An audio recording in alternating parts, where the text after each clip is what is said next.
Good morning. Good morning. कैसे हैं आप सभी? उम्मीद है आप अच्छे होंगे।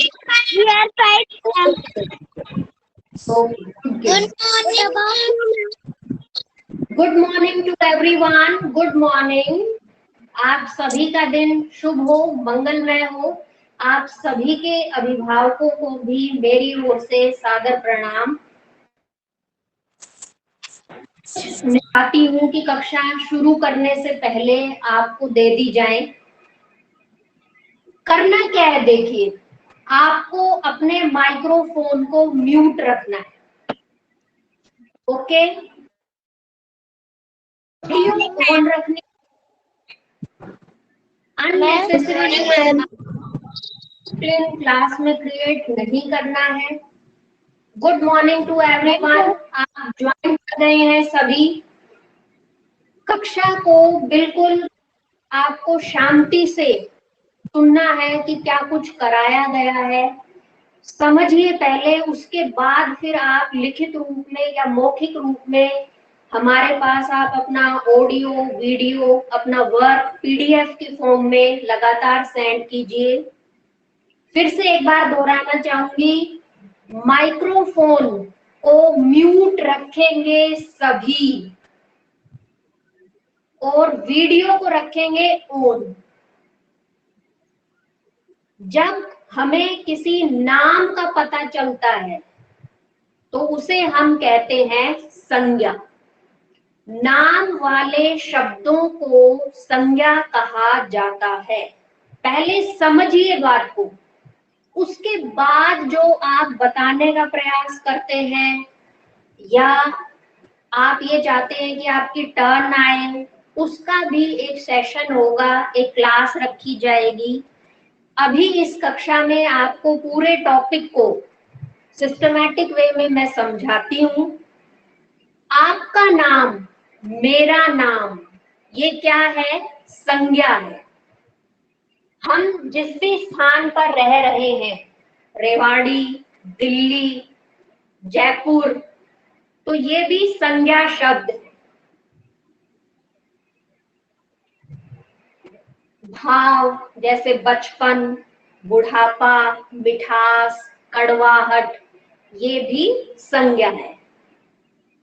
लेकिन किस तरह की संज्ञाएं हैं ये, अगर ये जाना जाए तो फिर पूरा उपविषय चाहे एग्जाम में रेखांकित करवाया जाए, चाहे खाली स्थान फिल करवाए जाए, आप बहुत आसानी से कर पाएंगे।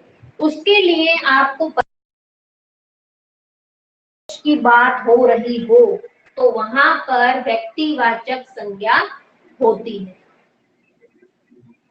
जैसे यश पढ़ रहा है, तो जो ये नाम है आपका, ये व्यक्तिवाचक संज्ञा।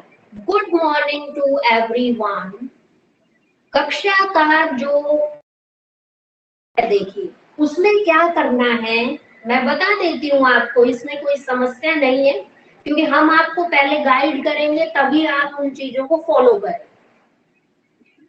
अगर कोई बच्चा कुछ क्षण बाद आता है कक्षा में, तो मैं ये नहीं कहती कि विश करना ठीक नहीं है या क्यों किया है आपने, अच्छा है, हमें अच्छा लगता है, लेकिन इस तरह की कक्षाओं में आप शामिल हो जाइए और टॉपिक्स के साथ जुड़ जाइए। ठीक है, आप चैट में भी मैसेज कर सकते हैं इस तरह का, विश करने के लिए, ग्रीट करने के लिए। कक्षा में आ जाइए और जो विषय सुन रहे हैं उसको लगातार सुनिए। तो व्यक्तिवाचक संज्ञा में किसी विशेष व्यक्ति का बोध होता है। मेरा नाम है, आपका नाम है, आपके विद्यालय का नाम, पब्लिक स्कूल, आपके पिताजी का नाम है, ये व्यक्तिवाचक संज्ञा के उदाहरण। दूसरा भेद है जातिवाचक संज्ञा, जो हमने शनिवार को पूरा किया था। जिस भी बच्चे को वो परिभाषा समझ नहीं आई है, वो व्यक्तिगत रूप से संपर्क कर सकता है टीचर से कि मैम यहाँ तक तो ठीक है, क्लियर है, लेकिन आगे मुझे प्रॉब्लम हो रही है। कक्षा के दौरान आपको समझना ज्यादा है।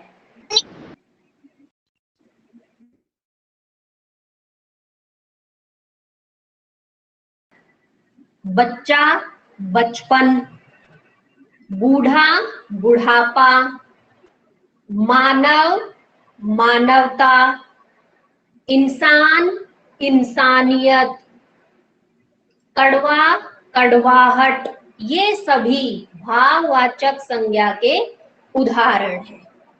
अब स्क्रीन आएगी आपके सामने और तैयार हो जाना है सभी बच्चों को अपनी नोटबुक के साथ। क्लास व्हाट्सएप ग्रुप पर जो मैसेज आता है क्लास शुरू होने से पहले, उस पर भी हम आपको कहते हैं कि आपको अपनी टेक्स्ट बुक रखनी है, आपको अपनी प्रैक्टिस बुक रखनी है, नोटबुक रखनी है, ये हम पहले ही बताते हैं। तो उसी अनुसार आप सिटिंग लेंगे क्लास में।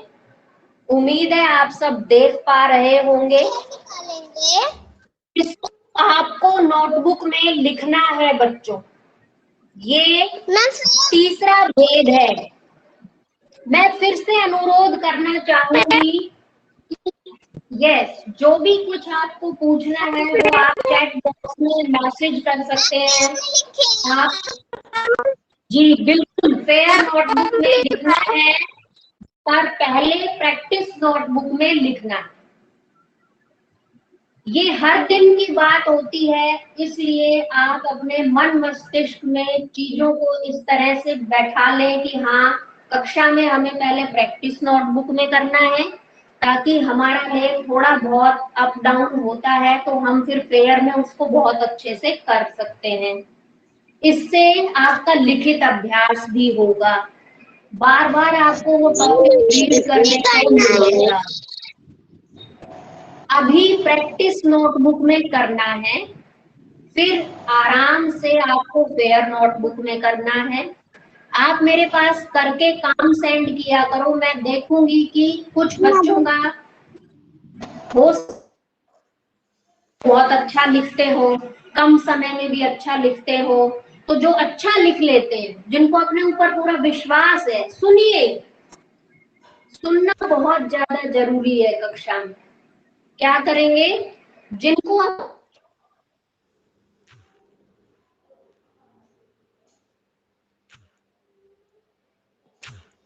प्रतिशत करना है तो उसको मैं किस हिसाब से करूं कि वो अच्छा लगे। अब उस अच्छा लगने के लिए आप पहले रफ में लिखकर फिर फेयर में लिख सकते हैं। आप अगर बहुत अच्छा पहले ही करते हैं ऑर्डर में वर्क, तो फेयर में लिख सकते हैं। भाववाचक संज्ञा दो लिखे। यस बेटा, अगर हम अच्छा लिख सकते हैं तो फेयर में लिख ले। बिल्कुल, वही तो मैंने आपको बताया अभी। कोशिश तो यही होनी चाहिए हर बच्चे की, पर वो एक समाधान है बच्चों, या की कोशिश है। वो आप पर निर्भर करता है कि क्या आपको खुद अपनी नोटबुक ओपन करने पर आपका काम भा रहा है, अच्छा लग रहा है, वो आप देखेंगे। जब आप देखते हैं कि नहीं, ये तो भाई क्लास में किया था, फेयर में तो कुछ अच्छा हुआ नहीं, तो फिर आप पहले प्रैक्टिस नोटबुक में कर लो, फिर फेयर में कर लो। आइए बढ़ते हैं हम प्रश्न 5 पर। भाववाचक संज्ञा की परिभाषा दो उदाहरणों के साथ लिखें। जी बोलिए। हम अपने क्या कहते हैं वो 4th क्वेश्चन के नीचे ही 5 क्वेश्चन लिख लेना।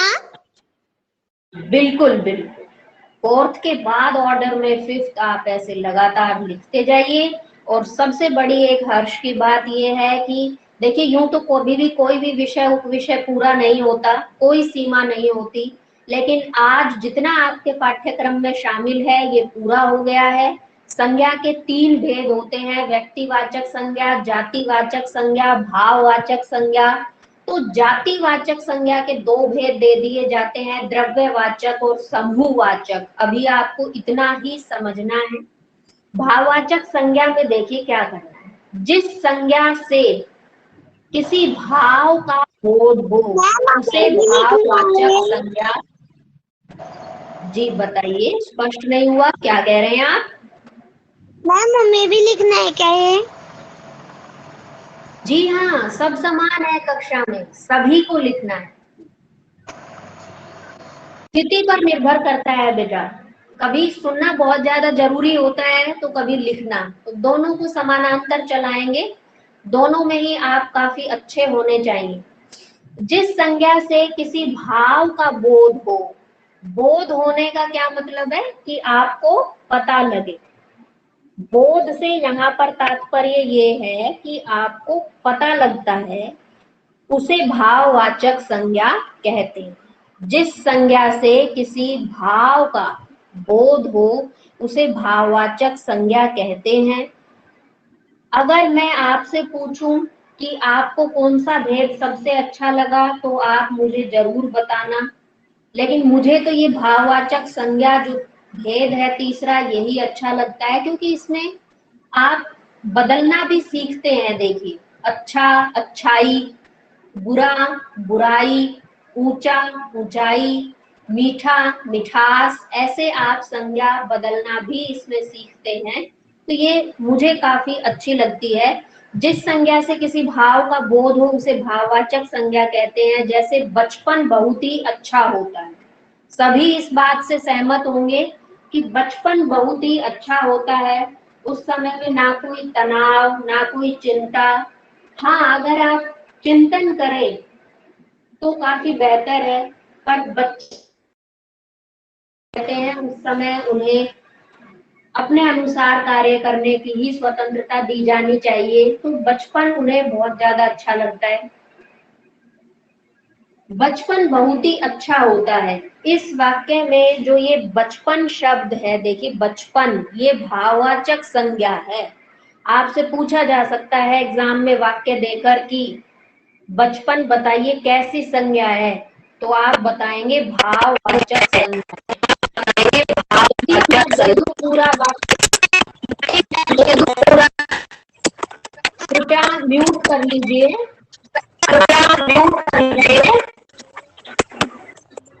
यदि मैं आपको वाक्य दे दूं बहुत ही अच्छा बहुत ही अच्छा होता है इसमें और क्योंकि उसमें भाववाचक संज्ञा तो आपको बचपन शब्द को रेखांकित कर, रेखांकित का अंडरलाइन करना।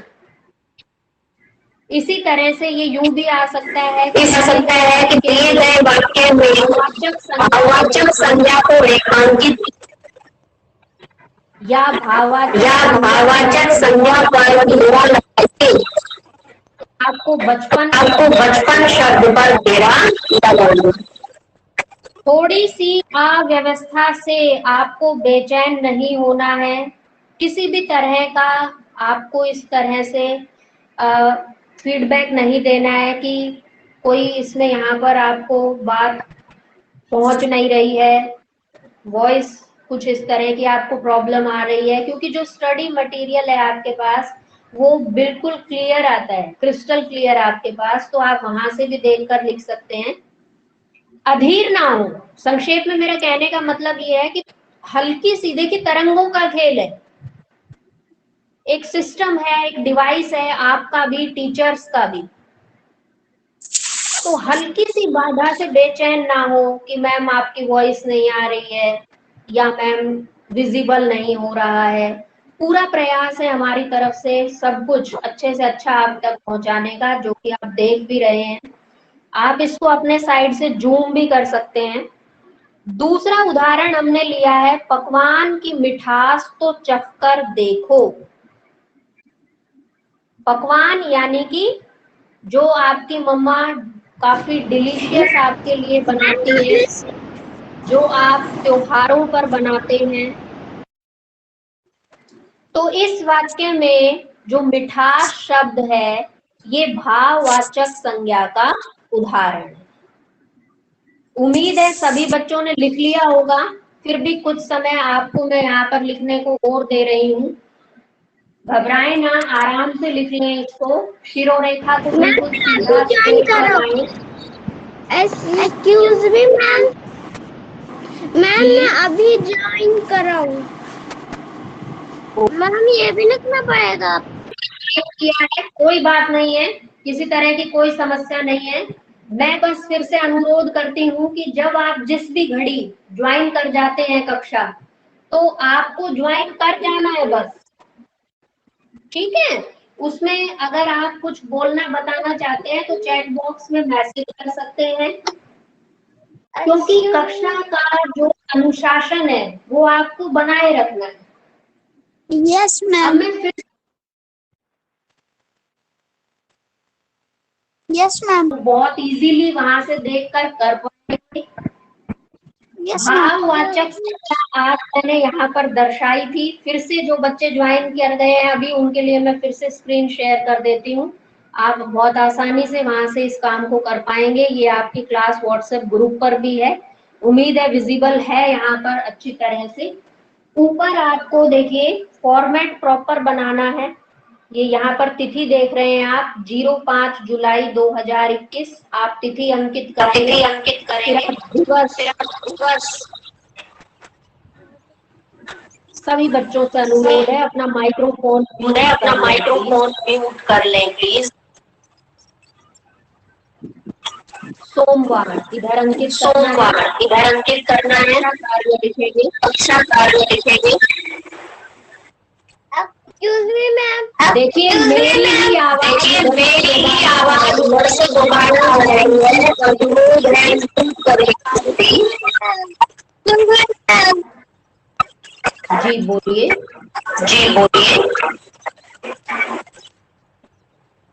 Excuse me ma'am. बिल्कुल बताइए बताइए बच्चे, मैं सुन रही हूँ।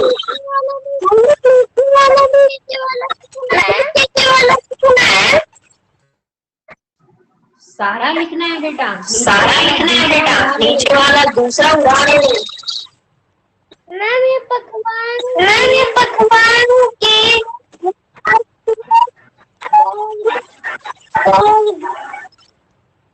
जी पकवान की मिठास तो चक्कर दे तो। इसमें मिठास शब्द भाववाचक संज्ञा। जो टीचर ने शेयर कराया वो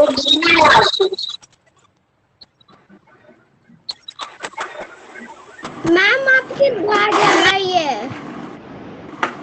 जी दोहरी आवाज आ रही है, मैं भी सुन पा रही हूँ। आप म्यूट कर लीजिए, आप म्यूट कर लीजिए। भाववाचक संज्ञा की परिभाषा दो उदाहरणों के साथ लिखें। जिस संज्ञा से किसी भाव का बोध हो उसे भाववाचक संज्ञा कहते हैं। जैसे बचपन बहुत ही अच्छा होता है। ये जैसे यहाँ पर एग्जाम्पल के लिए हमने दिया है, जैसे करके ही आपको उदाहरण देने हैं। अगर कोई बच्चा उदाहरण नहीं देता तो उसको पूरे अंक नहीं मिलते हैं, तो मात्र परिभाषा ना लिखकर आपको पूरा स्पष्टीकरण देना है उसका। अब बात आती है जितना आप अभ्यास करेंगे उतना ही अच्छे से आप किसी टॉपिक को समझ पाएंगे। एक वर्कशीट में यहाँ पर प्रेजेंट कर रही हूँ, अधीर ना हो कि हम जो पहले शेयर किया था मैम उसको लिख पाए, हम नहीं लिख पाए मैम, क्योंकि देखिए हम अपने स्कूल प्रशासन की ओर से पूरी प्रयास करते हैं कि वही काम कक्षा में कराया जाए, वो आपको मिल जाए। वही काम आप बीच में ऐप के थ्रू नोटिफिकेशन भी क्लियर मिल जाए। 3 तरह का आपको यहाँ पर दी जा रही है। फिर भी कोई बाधा आती है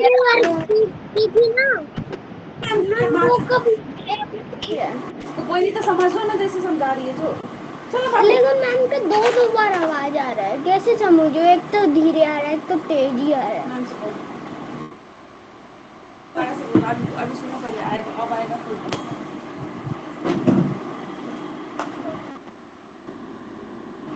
अभी मैम का आवाज नहीं आ रहा, तब तक मैं लिखता हूँ।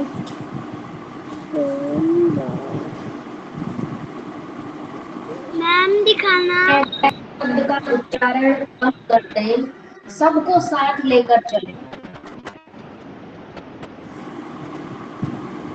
और क्लियर क्लियर बात है बच्चों, आपके पेरेंट्स भी होते हैं आपके साथ, कंप्लीट ही लिखना है।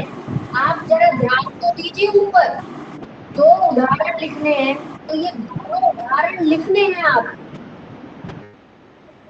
इतने सहयोग के लिए आप सभी का बहुत बहुत धन्यवाद। अब एक और मैं आपके सामने यहाँ पर वर्कशीट दिखा देती हूँ। आपको इस वर्कशीट को घर से कंप्लीट करना है। क्या एक्सक्यूज कुछ है इस वर्कशीट में, वो हम एक बार देख लेते हैं। मैम दिखाना। बिल्कुल दिखा रहे हैं अभी, अधीर ना हुआ करें, बिल्कुल धैर्य रखिए। देखिए, जिस दिन आपको ये गुण अपने अंदर समाहित करना आ जाएगा ना, आप ये मान लीजिए कि सब कुछ मिल गया आपको। एक बार आप प्रयास करें इसको अपने भीतर समाहित करने का। मैंने दिखाई दी, ये पिक्चर मैंने दिखाई थी, ये पिक्चर इसको डिस्कस कर लेते हैं हम क्लास में। करना आपको घर से उचित संज्ञा शब्द चुनकर खाली जगह में लिखिए। गाड़ी, पक्षी। जी बोलिए।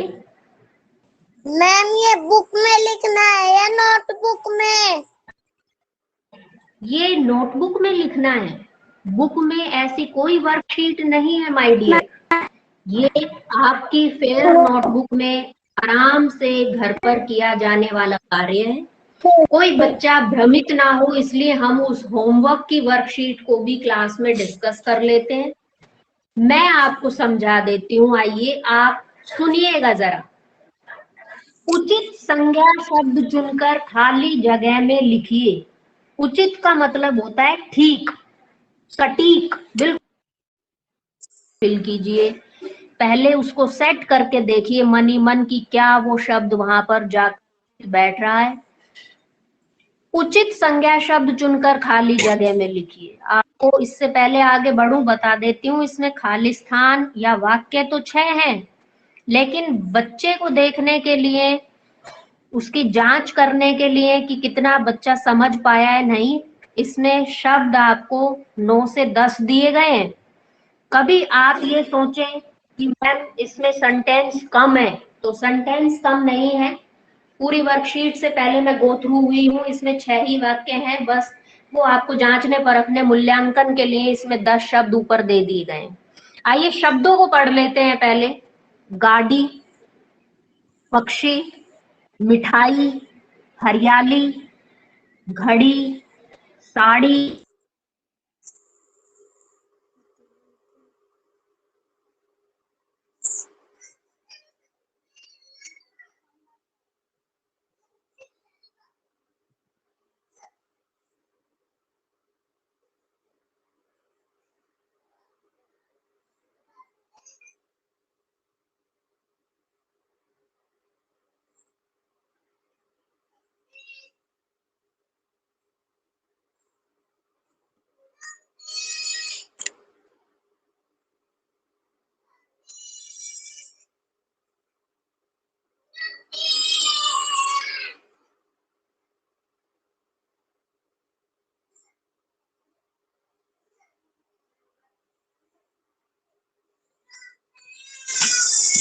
Ma'am, your voice is not coming.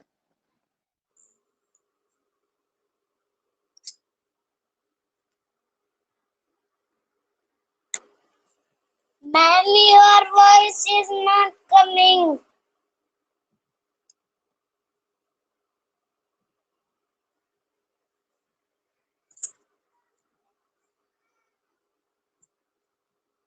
Ma'am, you are mute.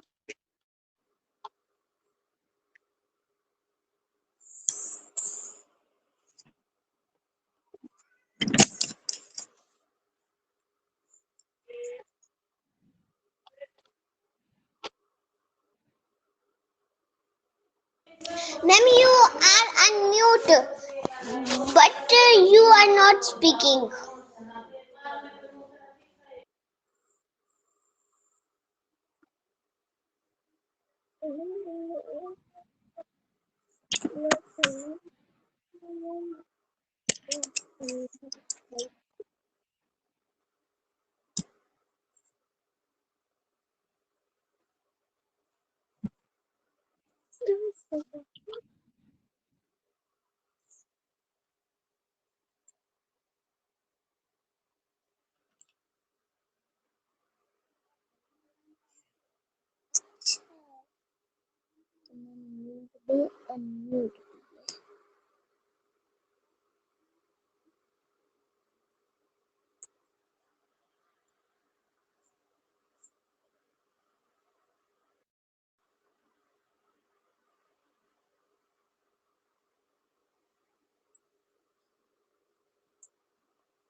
Excuse me, ma'am, your voice is not clear to me.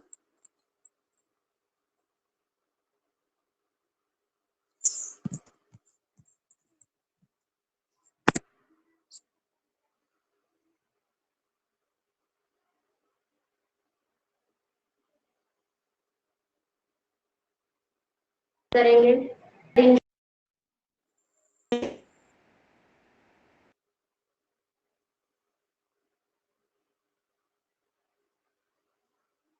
Group पर भी दोनों जो ये मैंने आज स्क्रीन शेयर